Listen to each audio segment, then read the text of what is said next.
कार्तिक महात्म का 25वां अध्याय। शुक्राचार्य जी कहने लगे कि हे राजा बलि, विष्णु तुम्हारा राज्य लेने के लिए अदिति के गर्भ से जन्म लेकर वही तुम्हारे यज्ञ में आए हैं, सो तुम इनको कुछ भी देना मत। हे राजन, मेरा कहना मानो। नीति शास्त्र का कहना है कि अपनी बुद्धि से गुरु की बुद्धि अधिक लाभदायक होती है। तब बलि कहने लगा कि गुरुजी, आप मुझे अधर्म की शिक्षा क्यों देते हैं?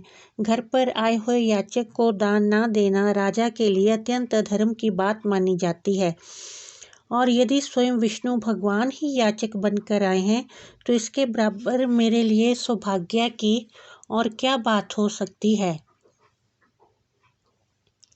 मैं जितने भी यज्ञ करता हूँ केवल विष्णु की प्रसन्नता के लिए ही करता हूँ। ऐतव ये बटुक जो भी मुझसे मांगेगा मैं अवश्य इसको दान दूंगा। इतने में ही वामन भगवान राजा बलि के यज्ञ मंडप में आ गए। तब बलि ने अर्घ आदि देकर उनका यथोचित आदर सत्कार किया, फिर हाथ जोड़कर खड़ा हो गया और कहने लगा कि हे नाथ, मैं कृतार्थ हो गया जो आज आपने यहाँ आकर दर्शन दिए। अब आज्ञा कीजिए, मैं और आपकी क्या सेवा करूं? मैं तो आपका सेवक हूँ। भगवान कहने लगे कि हे राजन, हमको तप करने के लिए 3 पग पृथ्वी चाहिए। राजा बलि हंसकर कहने लगे कि हे बटुक, तुमने ये क्या मांगा? कुछ धन, ग्राम या कोई शहर मांगा होता। वामन जी कहने लगे कि हे दैत्यराज, मुझको किसी प्रकार का लोभ नहीं है।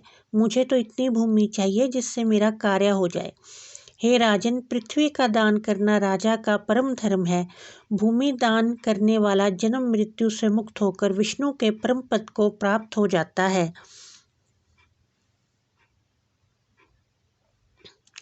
जिस राजा ने भूमि का दान किया, समझो उसने सर्वस्व दान दे दिया।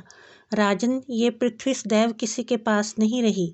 मानधाता जैसे राजा आज कहाँ हैं? चंचल लक्ष्मी से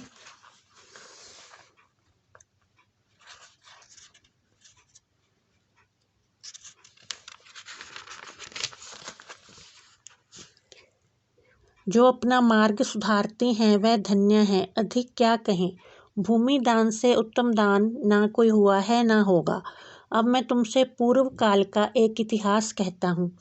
पहले ब्रह्मकल्प में भद्रमती नाम का एक ब्राह्मण था। उसके श्रुता, सिंधु, यशोमती, शोभा, कामनी, मालिनी नाम की 6 स्त्रियां तथा अनेक पुत्र थे।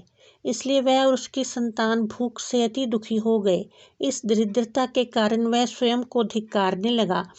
फिर वह अपने कुटुंब सहित कौशाम्बी नाम की नगरी में चला गया।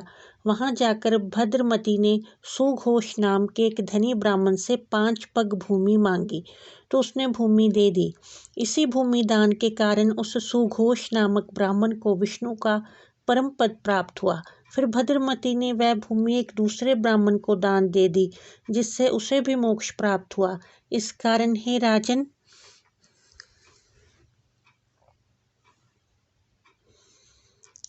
हमें 3 पग भूमि दो, जिससे हम भी मोक्ष का साधन प्राप्त करें।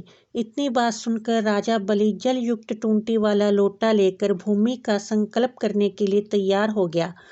तब शुक्राचार्य तपोबल से अपना सूक्ष्म रूप बनाकर राजा बलि को संकल्प करने से रोकने के लिए लोटे की टूंटी में जल रोककर बैठ गए।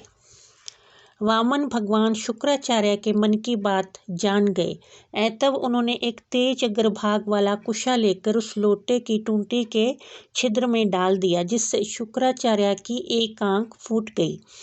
इसके पश्चात राजा बलि ने 3 पग भूमि का संकल्प दे दिया। उसी समय भगवान विराट रूप होकर ब्रह्मलोक तक बढ़ गए। विराट रूप भगवान ने 2 पगों में सारा ब्रह्मांड नाप लिया। फिर पांव के अंगूठे से ब्रह्मांड फूट गया। उस फूटे हुए मार्ग से पानी के बहुत से स्रोत बहने लगे। भगवान विष्णु का पैर उस जल से धोया गया।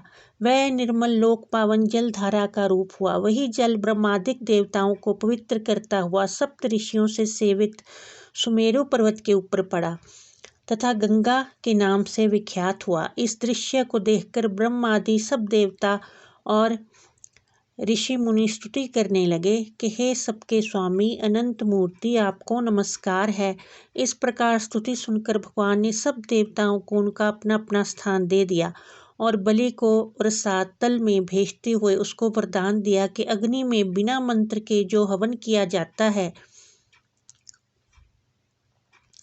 तथा अपवित्रता से कुपात्र को जो दान दिया जाता है या हवन किया जाता है, वह सब बलि को प्राप्त होगा। इस प्रकार भगवान ने देवताओं को सुंदर स्वर्ग तथा बलि व अन्य दैत्यों को रसातल दिया। इतना सब कुछ करके विराट रूप भगवान वामन रूप हो गए। तब देवताओं तथा ऋषियों ने भगवान की स्तुति की। तदंतर वामन जी तप करने चले गए। इस प्रकार ऐसी पावन गंगा की उत्पत्ति भगवान के चरणों से हुई, जिसके स्नान एवं स्मरण मात्र से जन्म जन्मांतर के पाप नाश हो जाते हैं। कार्तिक महात्म का 25वां अध्याय समाप्त। बोलो विष्णु भगवान की जय।